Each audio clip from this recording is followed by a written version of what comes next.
everybody. Welcome to Perfectly Poured. I'm Brittany, and I'm so excited that you're here for our very first episode. Yeah. So, this is super important to me because, as you guys know, September is Mental Health Awareness Month. And I don't know about you guys, but there's been so many moments in my life where I felt like my emotions were just bigger than the energy I had to handle them.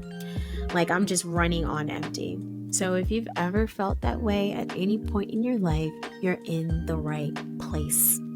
Today, we're going to dive deeper into those feelings, especially when you feel like your cup is empty and you have nothing else left to give, but God always seems to find a way to refill it.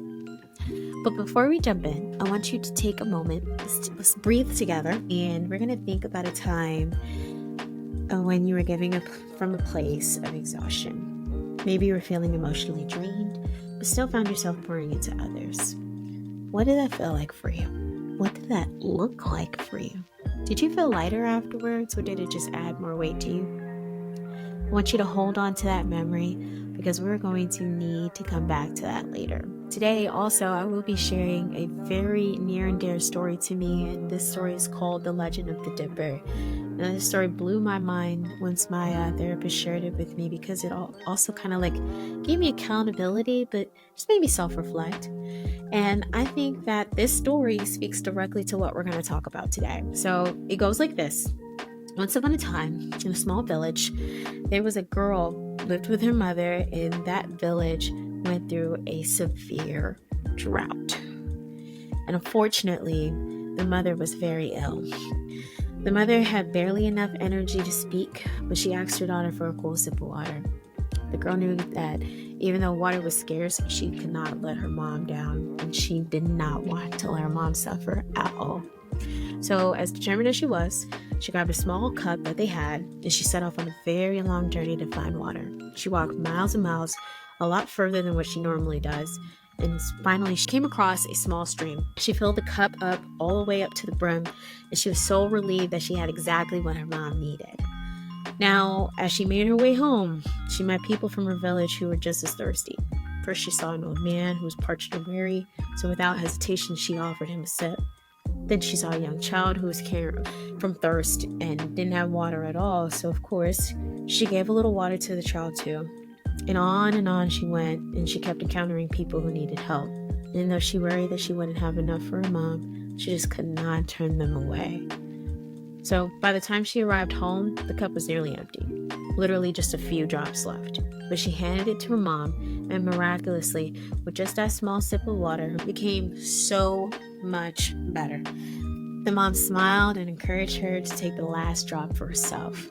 So just as the girl was about to do that, there was a knock at the door, and a man stood there. He was so weary from his travels, and he asked if she had any water to spare. And the girl was tired and thirsty herself, but out of a big heart and generosity, she handed him the cup. And sure enough, he tipped the cup over, and that very last drop of water fell right into his hands.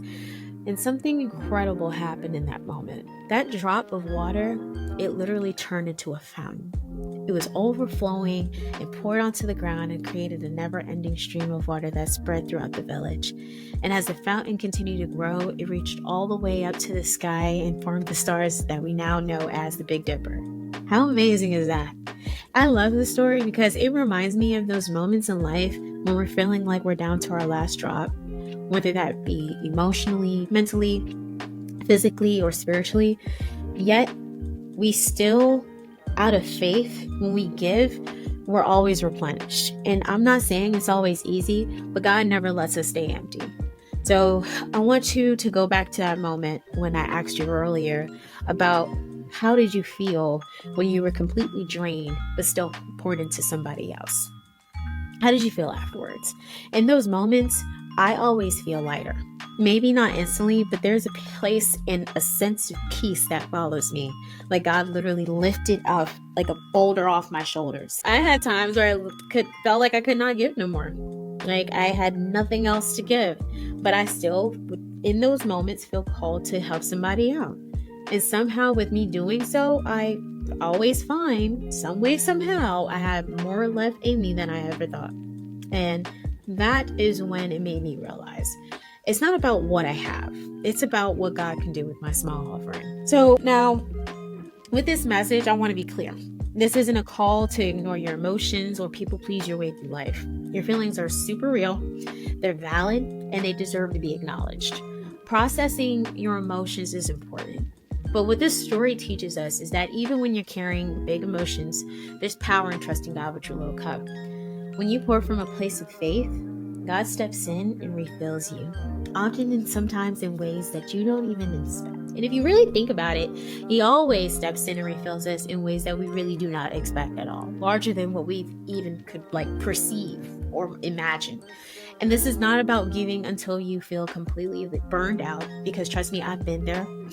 This is a place about recognizing that sometimes, even when you feel empty, God can do something miraculous with what little you have left. So here's what I want us to take away today. The next time you feel like you're running on empty, emotionally, physically, mentally, and spiritually, I want you to pause, breathe, and I want you to ask yourself, what could happen if I trusted God with what little I have?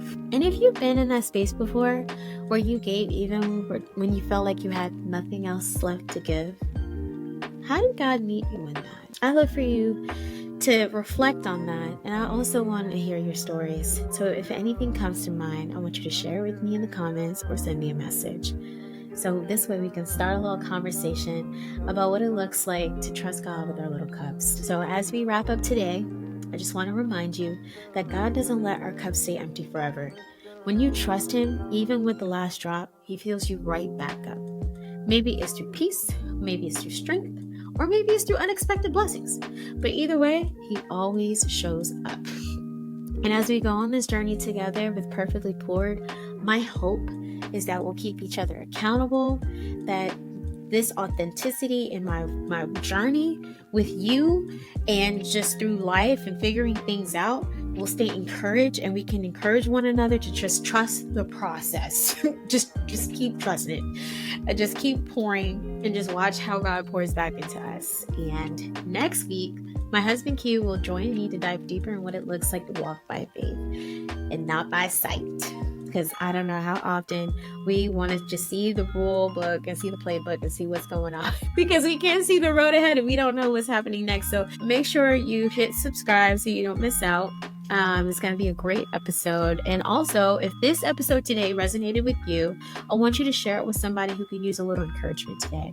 This is Brittany, and this is also Perfectly Poured. Keep trusting, keep pouring, and watch God do the rest. I'll see you next time. Stay blessed.